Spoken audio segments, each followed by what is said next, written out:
इस वीडियो को लाइक करें, हमारे चैनल को सब्सक्राइब कर बेल आइकन ज़रूर प्रेस करें न्यू नोटिफिकेशन सबसे पहले पाने के लिए।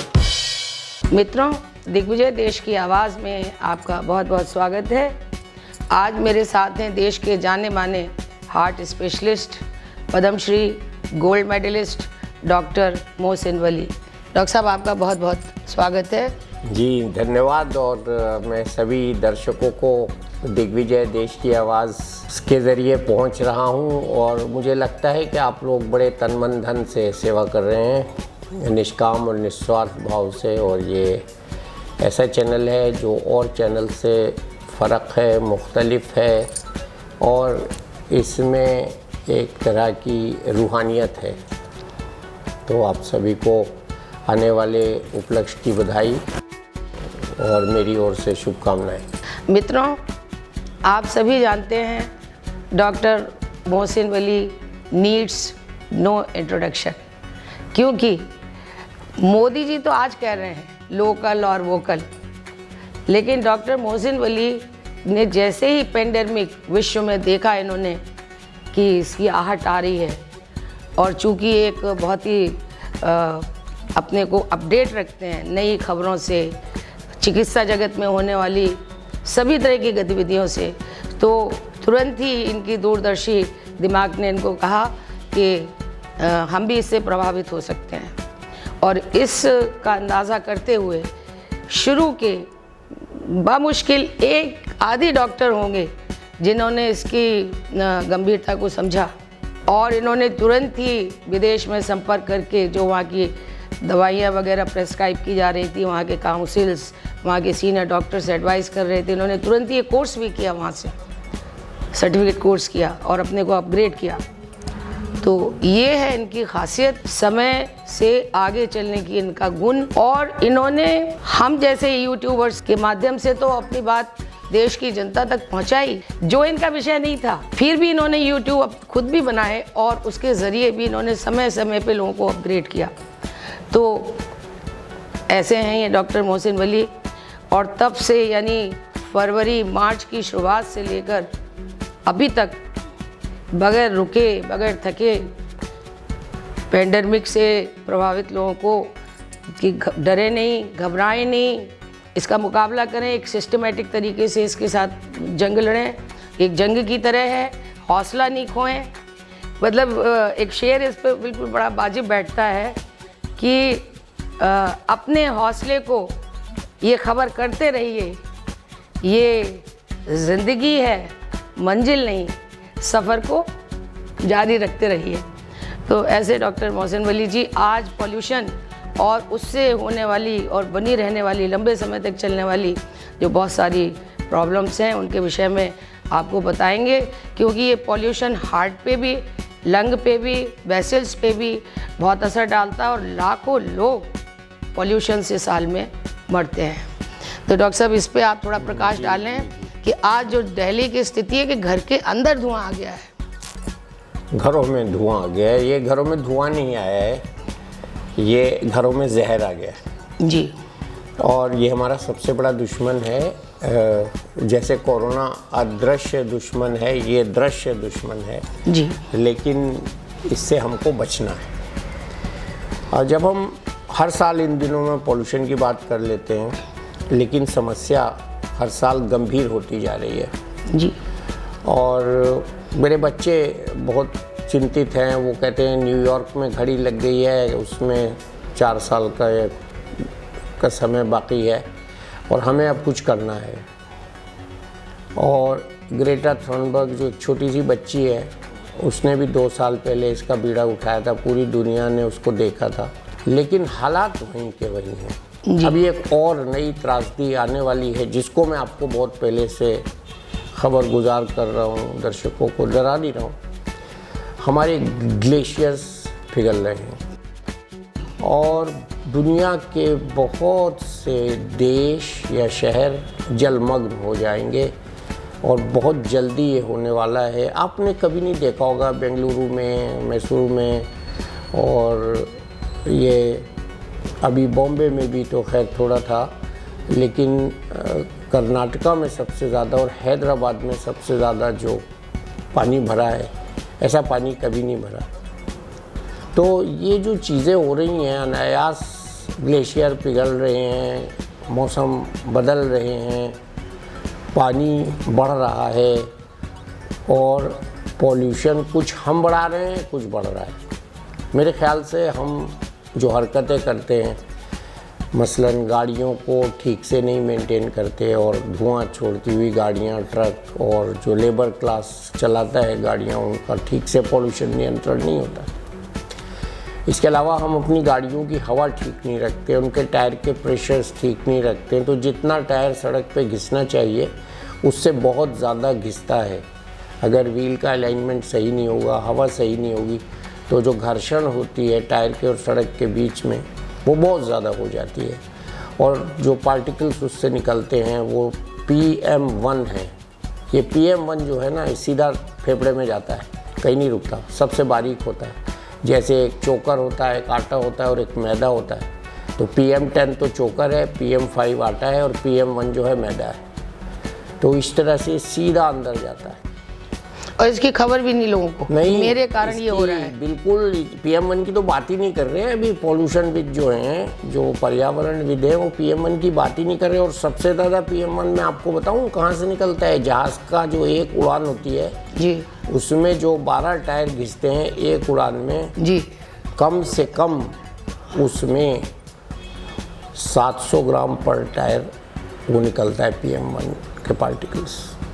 तो अब आप हिसाब लगा लीजिए, जब पूरी फ्लाइट्स चलेंगी तो कितना पोल्यूशन बढ़ेगा। तो पोल्यूशन जो है पराली से तो हो ही रहा है, जो कि कम भाग में भारत के हो रहा है, लेकिन हमारी धूल से, छिड़काव न करने से और सफाई न रखने से, और पोल्यूशन खाली हवा का नहीं है, पानी का भी है। हाँ, जो हैवी मेटल्स पानी में आ रहे हैं। जी जी, इंडस्ट्रियल वेस्ट।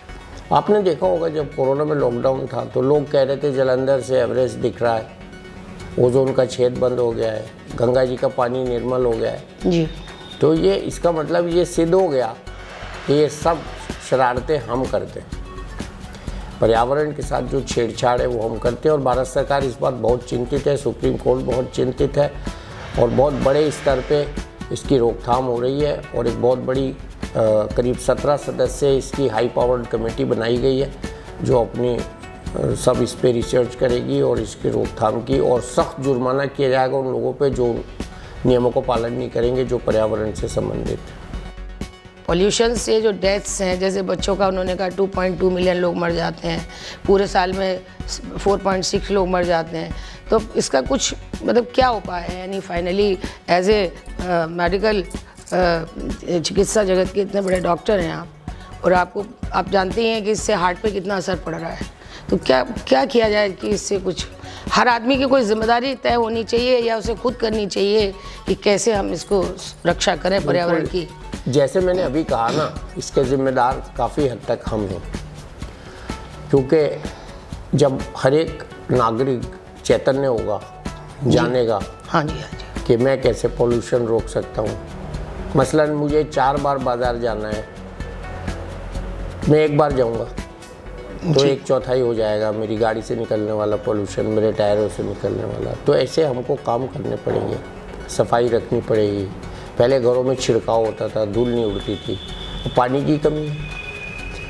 दूसरा, पोल्यूशन जो है ये इतना बड़ा ख़तरा है कि बड़े शहरों में जो हम धुआं सूंघते हैं, ये पार्टिकल्स सूंघते हैं, तो जो नॉन स्मोकिंग लोग हैं वो 12 सिगरेट के बराबर धुआं अपने फेफड़ों में ले लेते हैं। तो फेफड़े जो हैं इसके भुगभोगी होते हैं। दूसरा क्या होता है, हार्ट की बीमारी, आपने भी बताया, एजिंग हो जाती है शरीर में, हार्ट की धमनियों की भी एजिंग हो जाती है और उन धमनियों में एक तरह का इन्फ्लेमेशन हो जाता है जिससे उस पर कोलेस्ट्रॉल जमा हो जाता है। कोरोनरी आर्टरी डिजीज़ हमारे यहाँ बहुत यंग एज में दिखाई देती है, जो कि कहीं नहीं थी। इसके अलावा इस समय लोगों का दिमाग भी प्रभावित हो रहा है।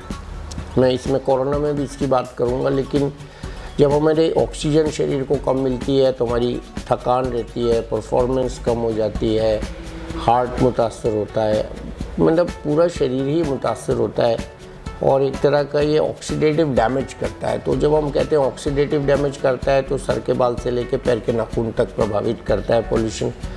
और इसके अलावा जो है पोल्यूशन से हमारी औसत एज कम हो जाती है। मैंने कई डिप्लोमेट्स को देखा कि वो इस मौसम में छुट्टी चले जाते हैं या अपने देश चले जाते हैं और वो बहुत डरते हैं कि हमको कहीं दिल की बीमारी ना हो जाए, पोल्यूशन जो है। और ये हमारे लिए बड़ी अच्छी बात नहीं है कि हमारे देश में इतना अच्छा देश, हरा भरा देश, Delhi is one of the greenest Capitals, उसके बाद भी यहाँ हवा साफ ना रहे।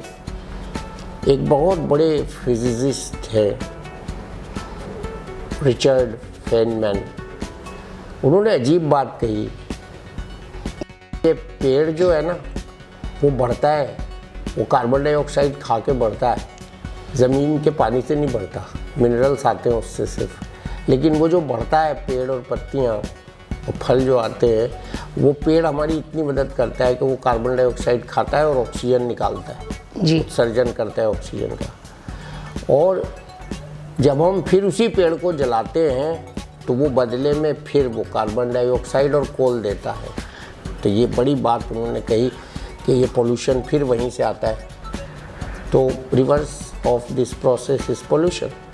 और डॉक्टर साहब पहले तो ऐसे पौधे घर के बाहर लगाए जाते थे कि जो हर एक के घर के बाहर कुछ ऐसे पेड़ होते थे जो ऑक्सीजन दें, नीम और तरह तरह के पौधे घर में रहते थे। अब वो सब घर है ही नहीं इस तरह के घरों में। नहीं, पेड़ कट रहे हैं, हमारा जो जंगल है, जंगल कट रहा है, फॉरेस्ट।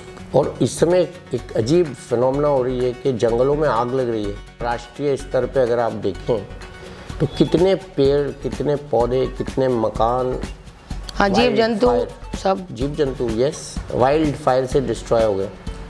तो ये सब पर्यावरण में घुस रहा है जी, ये ओजोन होल को बड़ा कर रहा है, ये कार्बन डाइऑक्साइड को बढ़ा रहा है और ये हमारी सेहत को ख़राब कर रहा है, हमको मौत के करीब ले जा रहा है। वो क्लॉक टिक कर रहा है, जो क्लॉक लगाया गया पर्यावरण का, और ये मैसेज दे रहा है कि हमने पिछले साल भी ये बात कही थी, 1 साल हो गया, कि now it is not the time to talk but it's the time for action. आप डॉक्टर साहब फिर से बताइए लोगों को, क्योंकि एक भारतीयों में एक अच्छाइयाँ बहुत हैं तो कुछ कमियाँ भी हैं कि हम बातों को, अच्छी बातों को जल्दी से भूल जाते हैं। तो एक बार उन्हें आप इस नए संदर्भ में, आज के संदर्भ में, कि हम सांस ही नहीं ले पा रहे हैं अपने घर में और घर से बाहर भी, तो सही मायने में उन्हें क्या करना चाहिए? कुछ टिप्स में बताइए आप, 2, 3, 4। एक तो आपने बहुत अच्छी बात बताई कि बजाय हम 4 बार जाएं, उससे अच्छा ये कि एक लिस्ट बना लें कि घर में ये चीज़ ज़रूरत है और एक ही बार में लेके आए। समय भी बचेगा, पेट्रोल भी, और ये फालतू का प्रदूषण भी। तो इस तरह कुछ और चीज़ें बताएं। सबसे अच्छी टिप ये है कि हमको हर समय इस बात का इस्तेहज़ार रहे, इस बात का संकल्प रहे, इस बात का ज्ञान रहे और एहसास रहे कि हम कोई भी काम ऐसा नहीं करें जिससे कार्बन एमिशन हो। जी, मसलन बेज़रूरत आग जला के बैठ रहे हैं लोग। अब वो बेज़रूरत आग जो जला रहे हैं उसमें लकड़ी जला रहे हैं या पट्टा जला रहे हैं या पराली जला रहे हैं, जी, तो वो हवा में कार्बन डाइऑक्साइड, धुआं, कार्बन और सारी मीथेन गैस वगैरह सब जा रहा है। अब गांव के लोगों को नहीं पता, उन्हें तो लग रहा है मज़ा आ रहा है, हीट निकल रही है और बड़ा आनंद आ रहा है, जी, लेकिन उस आनंद के पीछे हमारे पर्यावरण में कार्बन बढ़ रहा है, कार्बन डाइऑक्साइड बढ़ रही है, सल्फर डाइऑक्साइड बढ़ रही है, नाइट्रस ऑक्साइड बढ़ रही है और सबसे बड़ा मीथेन गैस बढ़ रही है। जी। तो ये सब पॉइजनस चीज़ें जो हैं, ये हवा कितना उसको डाइल्यूट करे, हम वायुमंडल पे कितना बोझ बने, वायुमंडल को हमने संतृप्त कर दिया है पार्टिकल से और गंदी गैसों से।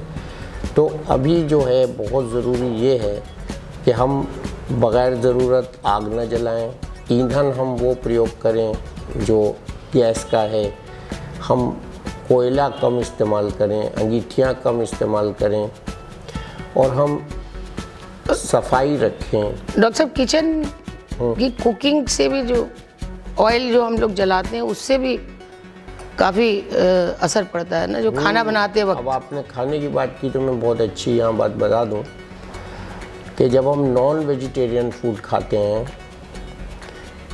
तो एक बड़ी डिश नॉन वेजिटेरियन फूड खाने का मतलब होता है हम 7 पेड़ जला रहे हैं, उतनी हमने ये इक्विवेलेंट पॉल्यूशन बढ़ाया है। उसका कैलकुलेशन है कि कैसे ये होता है जी। तो हमें जो सादा जीवन उच्च विचार की पद्धति है उस पर आना पड़ेगा, सादा खाना पड़ेगा। और अपने किचन में हमको, अभी तो मोदी जी की आप बात कर रहे थे, तो मोदी जी ने तो बहुत कुछ किया है, उन्होंने तो बहुत दूरदर्शिता से काम लिया है। आते ही सबसे पहले औरतों को गैस दिया है जी जी और इसलिए दिया है कि उनको चूल्हा ना धोंकना पड़े। धुएं के बैठ के उनकी आंखें ख़राब होती थी, उनके फेफड़े ख़राब होते थे। मेरी दादी खुद चूल्हे पे खाना पकाती थी, मुझे याद है बचपन में। गैस तो बहुत बाद में आई। तो ये जो चीज़ें हैं, जो हमने अच्छी चीज़ें हम लाए हैं, उनको इस्तेमाल करना चाहिए, उनको प्रचलित करना चाहिए। जहाँ पाइप्ड गैस है उसको इस्तेमाल करना चाहिए।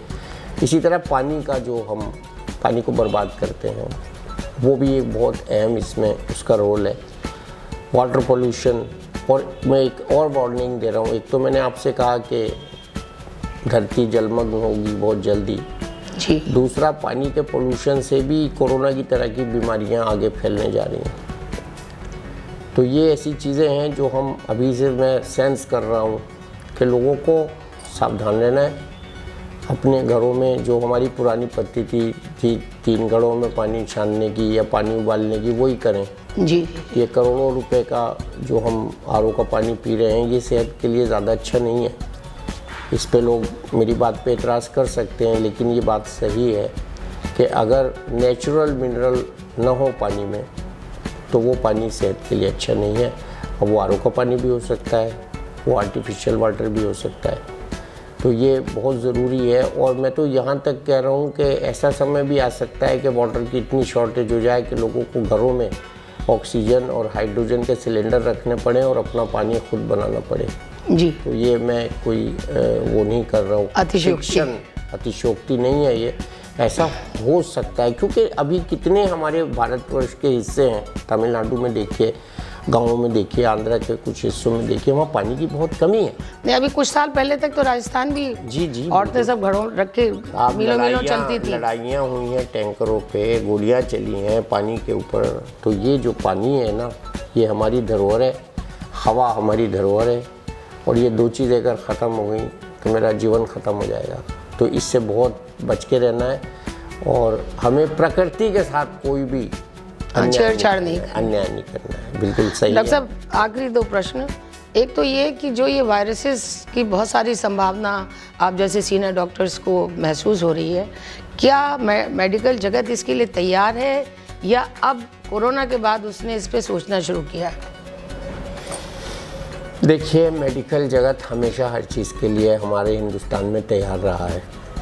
मेरा बस एक ही मान्यता है कि हमारी जनसंख्या इतनी ज़्यादा है कि हम कोई भी प्रगति करते हैं तो वो जनसंख्या के अधिक होने की वजह से डाइल्यूट हो जाती है। अब वैक्सीन का फिक्र नहीं है लोगों को जी। वैक्सीन तो आएगा, आ रहा है और बन रहा है और टेस्ट हो रहा है, सब हो रहा है। फिक्र क्या है कि सब तक कैसे पहुँचेगा। वो सब बहुत बड़ा एक सब जो है, हाँ, बहुत बड़ा नंबर है, एक बहुत बड़ा इट्स ए पॉपुलेशन जी। तो ये जो है बहुत, ये सब तक पहुंच जाए, सब चीज़, प्रगति सब तक पहुंच जाए, विकास सब तक पहुंच जाए, तो इसमें हमारी जनसंख्या का बहुत बड़ा रोल है। और ये सन 60 से कहा जा रहा है कि हम अपनी जनसंख्या को नियंत्रित करें, लेकिन शायद उसका भी कोई असर नहीं है और बहुत ज़्यादा पॉपुलेशन हमारे यहाँ हो रही है, जिसकी वजह से हमें संसाधनों की कमी है। ये कहने में कोई बुरा नहीं है, लेकिन हमको इस पे गौर करना पड़ेगा, इसलिए मैं बात कर रहा हूँ जी। Thank you. मित्रों, ये हैं डॉक्टर मोहसिन वली, जो कि बहुत ही सेंसिटिव हैं और सभी मुद्दों पे इनकी बड़ी पैनी नज़र रहती है। इन्होंने कितनी सीधी, सरल, सात्विक, जो हमारे यहाँ कहते हैं कि लोग कहते हैं पुराने लोग बेवकूफ़ थे, नहीं, हमारा जो भी सिस्टम था पुराना वो बहुत ही वैज्ञानिक था। अब उन्होंने कितनी अच्छी बात कही कि 3 घड़े होते थे और पानी को प्यूरिफाई किया जाता था। तो हम ये नहीं कह रहे आप 3 घड़े रखो, हम ये कह रहे हैं, उन्होंने ये कहा कि हमारी जो विरासत है, स्वच्छ हवा और स्वच्छ पानी, इसके लिए हर एक व्यक्ति को स्वयं एफर्ट करना होगा वरना ना हम रहेंगे और ना हमारी आगे की जनरेशन रहेगी, और अगर रहेंगे तो वो इतनी खराब ये अपना शारीरिक स्थिति में रहेंगे कि वो किसी उपयोग के भी नहीं रहेंगे। तो डॉक्टर साहब ने आपको बहुत आम बट बहुत ख़ास बात बड़ी तसल्ली से, इत्मीनान से आपको बिल्कुल एक घर के मुअज्जिज़ बड़े व्यक्ति की तरह समझाई, एक गार्जियन की तरह। एक मेडिकल फैकल्टी तो है ही हैं, सारी दुनिया में उनकी इज़्ज़त है, नाम है, शोहरत है, दौलत है, सब कुछ है उनके पास, फिर भी उन्हें लोगों की चिंता है। जबकि आप देख रहे हैं कि काफ़ी डॉक्टर्स ऐसे हैं जो आपको इस तरह से नहीं समझाएंगे अपना समझ के कि आप बचें, आपके घर के लोग बचें, और कैसे आपको जीवन जीना है ये आपको नए सिरे से तय करना होगा। तो आज के लिए बस इतना ही। कैमरामैन सुनील गौतम के साथ मधु श्रीवास्तव का नमस्कार।